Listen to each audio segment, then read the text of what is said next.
నమస్తే, welcome to I dream. నేను మీ ఝాన్సీ. అయితే చాలామంది కల ఐఏఎస్ ఆఫీసర్ అవ్వడం. మరి ఇంటర్ నుంచి డిగ్రీ నుంచి కూడా inter plus IAS, degree plus IAS అని చాలా కోర్సులు ఉంటున్నాయి. దీనివల్ల మనకి ఎలాంటి ప్రయోజనం ఉంటుంది? ఎర్లీగా ర్యాంక్స్ కొట్టడానికి ఇది ఎంతవరకు ప్రాధాన్యత వహిస్తుంది? ఈ డౌట్స్ అన్ని క్లారిఫై చేసుకుందాం. ప్రస్తుతం మనతో ఉన్నారు Epitome IAS academy director Sripal Reddy గారు. నమస్తే అండి. నమస్కారం. సో ఒక సక్సెస్ఫుల్ ఐఏఎస్ ఆఫీసర్గా అవ్వడానికి from the inter or from the 10th నుంచే ఇప్పుడు ప్రిపరేషన్ స్టార్ట్ చేస్తున్నారు. అవునండి. మరి ఇవన్నీ మన ర్యాంక్స్ సాధించడానికి యూజ్ అవుతాయా, లేకపోతే అంత మెచ్యూరిటీ అప్పటి నుంచి వాళ్ళకు ఉంటుందా? ఈరోజు ఇది ఎక్స్ప్లెయిన్ చేయండి. యాక్చువల్లీ ఈ inter plus IAS, degree plus IAS అనేది అంటే మనకు తెలియకుండా పేరెంట్స్ ఇంట్రెస్ట్ కానీ పిల్లలు కూడా అంటే ఐఏఎస్ అవ్వాలనే దాని గురించి రావడం జరుగుతూ ఉంటుంది. అంటే నేను అలాంటి ఇన్స్టిట్యూట్లో ఒక దాంట్లో ప్రీవియస్లీ పనిచేస్తున్నాను. 2 ఇన్స్టిట్యూట్లో ఆల్మోస్ట్. అక్కడ నేను అంటే అక్కడ చూసింది ఏంటి అంటే ఒకటి పిల్లల ఇంట్రెస్ట్, రెండోది పేరెంట్స్ ఇంట్రెస్ట్, ఇద్దరి ఇంట్రెస్ట్ కూడా ఉంటుంది. బట్ ఆ ఏజ్ నుంచి ప్రిపరేషన్ అవసరమా అనే క్వశ్చన్కి మాత్రం నాకు ఎప్పుడు కొంచెం మిక్స్డ్ ఇంప్రెషనే ఉందన్నమాట దానిపైన. కొన్ని టైమ్స్లో అరే పర్లేదు ఇది హెల్ప్ అవుతుంది అనిపిస్తూ ఉంటుంది, కొన్ని టైమ్స్లోనేమో ఇది అంత హెల్ప్ అవుతుంది అనిపిస్తూ ఉంటుంది. అందుకే 2 థింగ్స్ అంటే డెసిజన్ అనేది ఎప్పుడు కూడా నాకు ఇండివిజువలే తీసుకోవాలని ఉంటుంది, అది ఎనీబడి.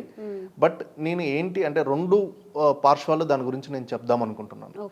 ఒక థింగ్ ఏంటంటే క్యాచ్ దెమ్ యంగ్, అంటే ఎర్లీ ఏజ్లో ఎప్పుడైతే ప్రిపరేషన్ స్టార్ట్ చేస్తారో అప్పుడు వాళ్ళని మౌల్డ్ చేసుకోవడం ఈజీగా ఉంటుంది. But at the same time వాడికంటూ ఏ ఇంట్రెస్ట్ ఉంది అనే విషయం వాడికి ఇంటర్లో తర్వాతనో లేదంటే డిగ్రీలోనో తెలుస్తూ ఉంటుంది.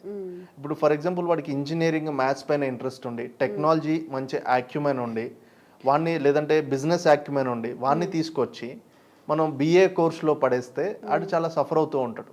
మేబీ స్కిల్డ్ అయి ఉండొచ్చు, మంచి లాంగ్వేజ్ ఉండొచ్చు, మంచి కమ్యూనికేషన్ స్కిల్స్ ఉండొచ్చు, ఎగ్జామ్ బిఏలో కూడా హిస్టరీ బాగా చదువు ఉండొచ్చు, బట్ వాడి స్కిల్ సెట్ వేరే దగ్గర ఉంది, వాడు సఫర్ అవుతూ ఉంటాడు. అలాంటి స్టూడెంట్స్ కి ఇబ్బంది అవుతుంది, చాలా మందికి ఇబ్బంది అవుతూ ఉంటుంది. ఇంకొకటి వీళ్ళు ఈ స్కిల్స్ అన్ని పోగు చేసుకోవడానికి ఇంకొంతకాలం వేస్ట్ చేయాల్సి వస్తుంది. అవునండి. అంటే ఇక్కడ ఇష్యూ ఏంటంటే చాలా ఇక్కడ ఉన్న కాలేజెస్, హైదరాబాద్లో ఉన్న కాలేజెస్ ఇంటర్లో వచ్చేసి ఇది హెచ్ఈసి గ్రూప్ అని, అండ్ అది కాకుండా సిఈసి అని, ఎంఈసి అని, దాంతోపాటు ఎంపీసీతో పాటు ఇది ఇవ్వడం జరుగుతుంది. ఎంపీసీ అయితే వాడు మ్యాథ్స్, ఫిజిక్స్, కెమిస్ట్రీ అన్ని చేసాక సివిల్స్ ప్రిపేర్ అయ్యేంత టైం వాడికి దొరకదు. హెచ్ఈసి ఎలాగో వాడు అదే సిలబస్, అదే సబ్జెక్ట్ చదువుతూ ఉంటాడు. వాడు సివిల్స్ కోచింగ్ అనేది ఆడికి అంటే ఆ ఏజ్లో అంత రిక్వైర్మెంట్ లేదు. ఆ ఏజ్లో లిజనింగ్ స్కిల్స్ కానీ, స్పీకింగ్ స్కిల్స్ కానీ, రీడింగ్ కానీ, రైటింగ్ ఇలాంటి స్కిల్స్ నేర్చుకోవాలి వాడు. అక్కడ కోర్సులో భాగంగా నేర్చుకోకపోయినా జనరల్ ఇంటర్మీడియట్లో వాడు నేర్చుకుంటే అది చాలా హెల్ప్ అవుతుంది. అలా కాకుండా వాడిని సపరేట్గా ఐఏఎస్, ఇంటర్లో క్వాలిఫికేషనే డిగ్రీ, ఇంటర్లో ఐఏఎస్ వచ్చి చేసేది ఏముంటుంది? అసలు ఏం నేర్పిస్తారండి నిజంగా ఇంటర్లో ఐఏఎస్ అంటే? ఏ సబ్జెక్ట్ నేర్పిస్తారు? ఇంటర్లో రెగ్యులర్ పాలిటీ, ఎన్సీఆర్టీస్ ఇలాంటి సబ్జెక్ట్స్ చెప్తూ ఉంటారు. బట్ అది ఆ ఏజ్ లో వాడికి నేర్చుకోవాల్సింది అది కాదు కదా అనేది నా ఫీలింగ్ అనమాట. అసలు బుర్రకి ఎక్కుతుందా వాళ్ళకి? సేమ్ అంటే నాకు అదే అనిపిస్తుంది.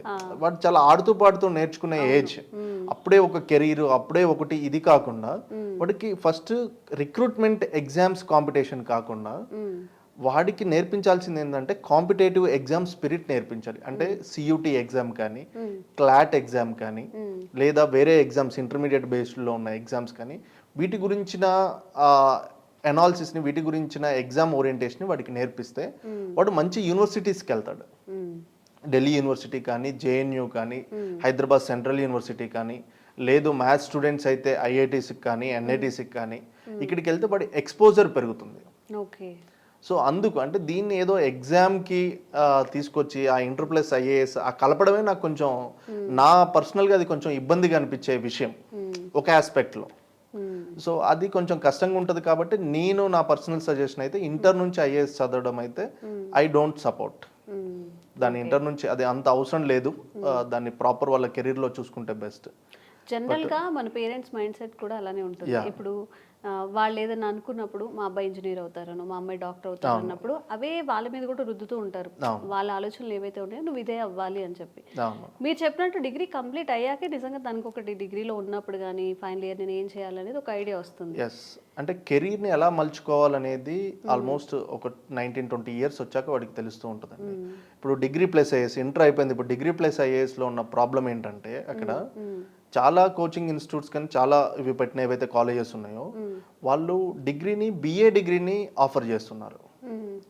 సో BA డిగ్రీ వల్ల అంటే ఈ 3 ఇయర్స్ డిగ్రీ ప్రోగ్రామ్ వల్ల ఇన్ కేస్ వాడి ఇంట్రెస్ట్ మారితే అబ్రాడ్ అంటే ఫారిన్ కంట్రీస్ ఎక్కడికైనా వెళ్ళి ఎంఎస్ చేయాలంటే వాళ్ళు ఈ కోర్సులో ఉన్న వాళ్ళని తీసుకోవట్లేదు. అయ్యో అవునా? ఎస్, దానికి టెక్నాలజీ సంబంధించి వెళ్ళాలంటే మ్యాథ్స్ బ్యాక్గ్రౌండ్ అయ్యి ఉండాలి. ఓకే. BA ఉండాలంటే ఏదైనా పొలిటికల్ సైన్స్కి సంబంధించో లేదంటే హిస్టరీ సంబంధించో ఇలాంటి వాటికి వెళ్తూ ఉండాలి. అంటే నీ ఇంట్రెస్ట్ మార్చుకున్నప్పుడు నువ్వు చాలా వాటికి దూరం అవుతూ ఉంటావు, ఎస్పెషల్లీ BA ప్రోగ్రామ్. అదే BA హానర్స్ లాంటివి మంచిగా ఢిల్లీ యూనివర్సిటీలోనో మంచి హైదరాబాద్ సెంట్రల్ యూనివర్సిటీలోనో చదివితే నీ స్కోప్ పెరుగుతుంది. అవును. రెగ్యులర్ యూపీఎస్సీకి ప్రిపేర్ అయినా అని చెప్పడానికి ప్రాపర్ యూనివర్సిటీలో చదివినా అని చెప్పడానికి డిఫరెన్స్ ఉంటుంది. చాలా డిఫరెన్స్ ఉంటుంది. యా, బట్ స్టూడెంట్స్ చాలా బ్రైట్ ఉన్నారు. నేను అక్కడ స్టూడెంట్స్ని చూశాను, వాళ్ళది ఏమాత్రం నాకు తప్పనిపించలేదు. చాలా బ్రిలియంట్ ఉన్నారు, చాలా బాగా చదువుతారు, చాలా బాగుంది. బట్ నాకు అంటే ఈ కాలేజెస్ని ఇన్స్టిట్యూట్స్ని వీటిని బ్లేమ్ చేయడం కన్నా కోర్స్ కరికులంలోనే ఎక్కడో మిస్టేక్ ఉంది. దాన్ని సవరించుకుంటే ఫర్ ఎగ్జాంపుల్ BA LLB పెట్టి దాంతోపాటు సివిల్స్ కోచింగ్ ఇస్తే అది బాగుంటుంది.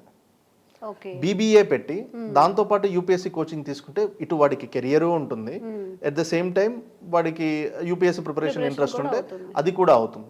అంటే చాలా మంది ఆఫీసర్స్ గ్రాడ్యుయేషన్లో ప్రిపేర్ అయ్యి కొట్టిన వాళ్ళు ఉన్నారు, బట్ వాడికి నచ్చిన గ్రాడ్యుయేషన్ చేస్తూ ప్రిపేర్ అయ్యారు.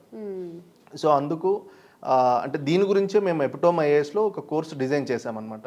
You take any degree any college, మాది ఒక యాప్ ఎపిటోమ్ యాప్ ఉంటుంది. యాప్లో కోర్స్ స్ట్రక్చర్ని క్లియర్గా వాళ్ళకు తగినట్టు NCERT క్లాసెస్ కానీ వాటికి తగినట్టు డిగ్రీలో ఏ ఇయర్లో ఏం చదవాలనేది ఒక 3 ఇయర్స్ ప్రోగ్రామ్ని డిజైన్ చేసామన్నమాట. అది నెక్స్ట్ మంత్ మనకు రాబోతుంది. దాన్ని ప్రాపర్గా యూటిలైజ్ చేసుకొని కంప్లీట్ చేస్తే, అలాగే ఎవ్రీ సండే మన మెంటార్ కూడా ఎపిటోమ్ IAS అకాడమీలో అవైలబుల్ ఉంటారు. పిల్లలు ఎక్కడ చదివినా హైదరాబాద్ ఆల్ ఓవర్ హైదరాబాద్లో ఎక్కడ చదివినా కూడా they can come and meet. వాళ్ళకు చాలా ఈజీగా అప్రోచ్ అవ్వచ్చు. నువ్వు ఇంట్రెస్ట్ ఉంటే, నీ ఇంట్రెస్ట్ వేరేదైతే వస్తుంది ఏంటంటే ఆన్లైన్లో అవుతే అంటే చిన్నపిల్లోడు కాబట్టి వాళ్ళతో డిస్కస్ చేసి కొంచెం చేంజ్ చేయడానికి ఉంటూ ఉంటుంది. ఓవర్ ద కాల్ కొంచెం అడల్ట్స్ అంటే మనం మాట్లాడవచ్చు. దే ఆర్ వెరీ యంగ్ కాబట్టి వాళ్ళకి ఇంకొంచెం వాళ్ళ సీరియస్నెస్ అదంతా పెంచడానికి మనం మోటివేట్ చేయడానికి కూడా ఉంటుంది. ఓకే, థ్యాంక్ యూ అండి. Thank you.